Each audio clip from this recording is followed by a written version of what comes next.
প্রিয় ভিউয়ার্স, যদি থাকে বন্ধুর মন গাং পাড়াতে কতক্ষণ।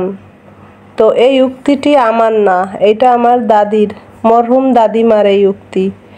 সে কথা কেন বললাম, এই যে দেখুন বরিশালের ঐতিহ্যবাহী কিছু মাছ খুব খেতে মন চেয়েছিল অনেক দিন ধরে।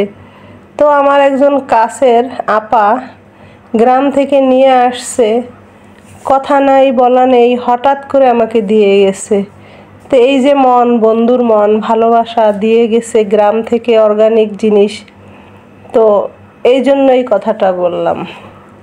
আসসালামু আলাইকুম প্রিয় ভিউয়ার্স, আপনারা কেমন আছেন? আশা করি আপনারা ভালো আছেন। আমি আল্লাহর রহমতে আপনাদের দোয়ায় ভালো আছি। দেখুন আমি বরিশালের ঐতিহ্যবাহী কিছু নদীর মাছ নিয়েছি রান্নার জন্য। আর রান্নাটা আমাদের অঞ্চলের বরিশালের মতো করে রান্না করব। মাছ ধুয়ে কেটে ভালো করে ফ্রেশ করে নিয়েছি। এবার লবণ, হলুদ, সরিষার তেল দিয়ে মেখে নিচ্ছি। আর তেলটা এই জন্য দিচ্ছি, মাছ ভাজার সময় আর ছিটে উঠবে না। তো ভালো করে মাছ মাখা হয়েছে। এখানে আমার 3 রকম মাছ আছে, ছোট ঝাটকা ইলিশ, ডেলা আর একটা পোয়া, 3 রকম নদীর মাছ।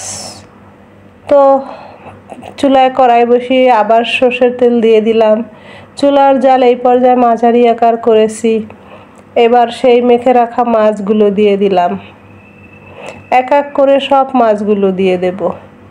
প্রিয় ভিউয়ার্স, এই মাছ মূলত সাগরের, কিন্তু আমাদের বরিশালের পাশে যে নদীগুলো বিশাল বড় আকারের থাকে, তো সাগরের মাছগুলো নদীতে আসে, তো জেলে ভাইরা ধরে, এই আর কি।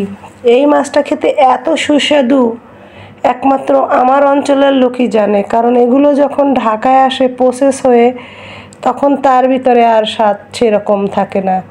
নিয়তির কি ইচ্ছা, আমার খেতে মন চাইলো 2-3 দিন আগে থাকতে, আর কেন হঠাৎ যেন সে আমাকে একজন দিয়ে গেল। তো এটা বন্ধুর মন, ভালোবাসা। যাই হোক, মাছগুলো এক পিঠ ভাজা হয়ে গেছে। এবার আমি উঠিয়ে নেব। আর বেশি ড্রাই করে ভাজবো না, যেহেতু রসা রসা করব। তো আবার ভেজে আর একটা কড়াইয়ে তেল দিয়ে দিচ্ছি। মোটামুটি আজকের রান্নাটা পুরো সর্ষের তেল, সেই আমার অঞ্চলের সাবেকিয়ানা পদ্ধতিতে রান্না। এবার পেঁয়াজ দিয়ে তেলের উপরে ভেজে নেব। একটু হালকা করে ভাজবো পেঁয়াজটা, বেশি একটা ড্রাই করব না। নেড়ে চেড়ে ভেজে নিচ্ছি পেঁয়াজ। তো মোটামুটি পেঁয়াজটা আমার ভাজা হয়ে গেল।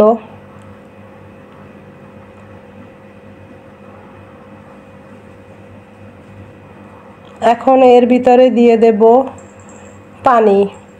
ওই বললাম সাবেকিয়ানা পদ্ধতিতে রান্না, পেঁয়াজটাও পুড়বে না, মশলাপাতিও পুড়বে না, সেজন্য হালকা করে পেঁয়াজ ভেজে তারপরে পানিটা দিয়ে দেব।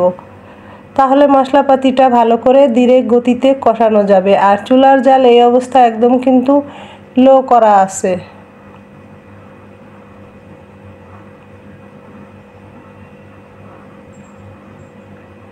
তো পানি আমার দেওয়া হয়ে গেছে প্রিয় ভিউয়ার্স। এবার এর ভিতরে দিয়ে দেব জিরা, আদা রসুন মিলিয়ে অল্প করে বাটা দিয়েছি। এখন দেব হলুদ পাউডার, মরিচ পাউডার। এবারে ফাইন করে কষিয়ে নেব, তাহলে কোনো রকম মশলাপাতি পোড়া লাগবে না। আর মশলাপাতি পোড়া লাগলে সেই খাবার কিন্তু অরিজিনাল যে স্বাদটা চলে যায়। এবার স্বাদ মতো লবণও দিয়ে দিলাম। এখন ফাইন করে কষাবো একদম।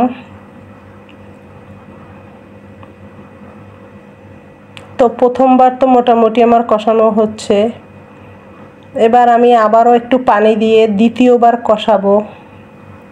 ততক্ষণ কষাবো যতক্ষণ না মশলাপাতির থেকে কাঁচা সুঘ্রাণটা না চলে যায়। একদম ভাজা একটা সুঘ্রাণ যখন আসবে আর তেল ছেড়ে দেবে মশলাপাতির থেকে, তখন আমার কষানোটা হয়ে যাবে। তো দ্বিতীয় কষানোর জন্য আবার পানি দিয়ে দিলাম। ব্যাস, এবার আবার ফাইন করে কষিয়ে নেব। দ্বিতীয়বার কষানো আমার হয়ে গেছে, এই দেখুন।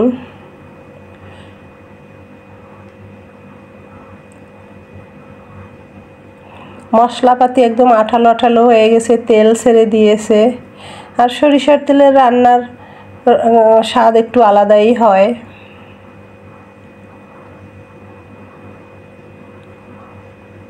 মশলাপাতি কড়াইয়ের গা থেকে ভালোভাবে নেড়ে টেড়ে নিয়েছি। এবার ঝোলের জন্য পানি দিয়ে দিলাম।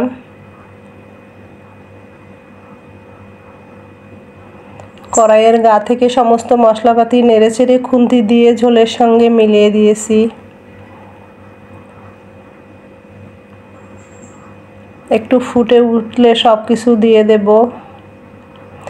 আর ভেজে মাছ রান্না করলে সেখানে ঝোলের পরিমাণ কম দিতে হয়, বেশি একটা দিয়ে জাল দিতে হয় না।